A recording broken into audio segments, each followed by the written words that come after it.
Good morning, everybody. I just wanted to give an update on the mortar mount.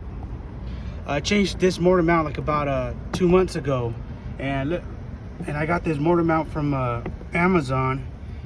It was like $21, and it's not even worth it. So as you can see, look, it looks all jacked up already, ripped.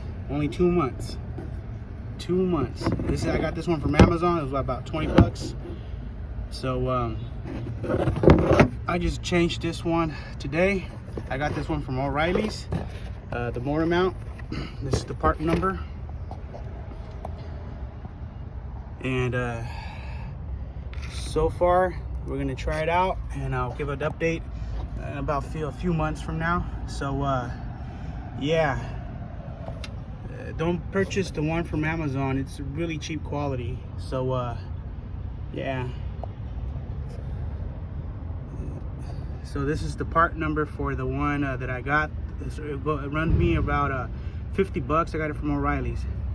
All right, so thank you very much for watching this video right here. Please give it a like, a thumbs up, comment, share, and subscribe. It will really help me out a lot. Thank you very much, and have a great morning. Thank you.